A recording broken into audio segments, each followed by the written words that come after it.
आपने पार्ट 2 में देखा कि कैसे नागराज और पुली लालच और नफरत की आग में गजपति और वरदा के बीच दरार डालने की चालें चलने लगे। नकली गहनों की साजिश, पुलिस की सांठगांठ और मंदिर का उत्सव, हर कदम पर दोस्ती की डोर टूटती चली गई।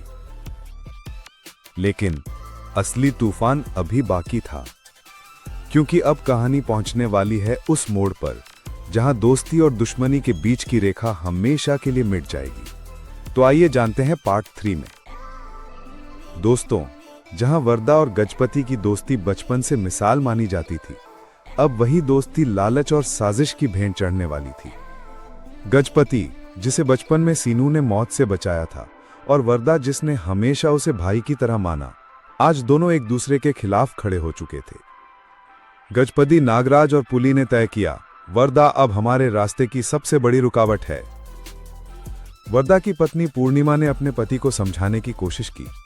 उसने कहा, वरदा, क्यों ना हम मंदिर की जमीन के दस्तावेज सरकार को सौंप दें?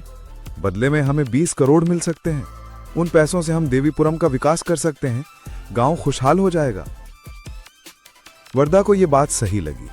उसने सोचा, अगर सचमुच गांव को फायदा हो सकता है तो मुझे यह कदम उठाना चाहिए। लेकिन गजपति और नागराज को यह मंजूर नहीं था। उन्हें पैसों से ज्यादा लालच था पूरी जमीन और उसकी सत्ता हथियाने का। तो उन्होंने बेरहमी से वरदा पर हमला कर दिया। गांव के बीच उसी दोस्त के हाथों वरदा का खून बहा। वरदा जमीन पर गिरा। उसकी आंखों में अब भी वही सवाल था, क्यों गजपति? तुम्हारे लिए मैं सिर्फ रुकावट था। हमारी दोस्ती का कोई मतलब नहीं था। और दोस्तों, वरदा ने अपनी आखिरी सांस वहीं ली। उधर सीनू, जिसे गजपति बहाने से मारेडू मिली भेज चुका था, जब वापस लौटा तो सब कुछ बदल चुका था। गजपति ने सीनू को वरदा के घर भोजन के लिए बुलाया। सीनू मासूमियत से वहां पहुंचा, लेकिन वहां उसने वो मंजर देखा जो उसकी रूह तक को हिला गया।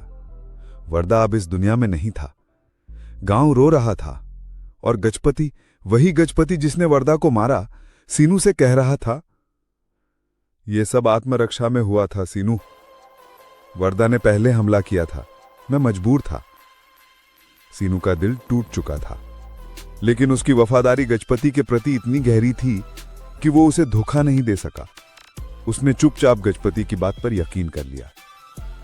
अब गजपति वरदा से छुटकारा पा चुका था, लेकिन अभी भी रास्ते में नागराज और पुली थे, और सीनू, जो सच्चाई जाने बिना उसके साथ खड़ा था। कुछ दिनों बाद नागराज ने तेजा, यानी सीनू के करीबी पर हमला करने की कोशिश की। सीनू ने बहादुरी से उसका सामना किया और नागराज को वहीं मार गिराया।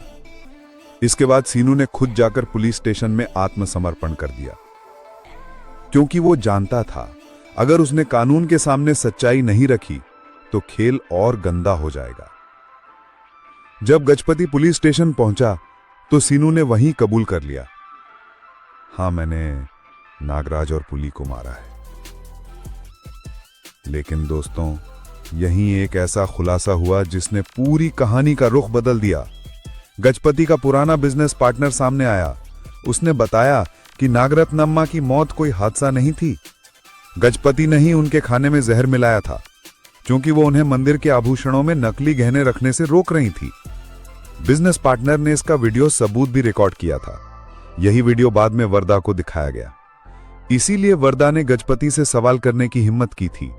और दोस्तों, यही वजह बनी वरदा की मौत की। अब सारा सच सामने था। सीनू का दिल पूरी तरह टूट चुका था। जिस गजपति को उसने भगवान मानकर अपना भाई माना, वही असल में उसकी दादी समान नागरत्नम्मा और उसके दोस्त वरदा का कातिल निकला। लेकिन अभी लड़ाई खत्म नहीं हुई थी, क्योंकि गजपति जेल से बच निकलने की फिराक में था, और मंत्री वेंकटेश्वर राव अब भी जमीन हथियाने की कोशिश में लगा हुआ था। दोस्तों, वरदा और गजपति की दोस्ती अब खून खराबे के मुहाने पर पहुंच चुकी है, और अब कहानी करवट लेने वाली है। आखिर किसकी जान जाएगी और कौन करेगा विश्वासघात? पूरा सच जानने के लिए देखिए पार्ट 4।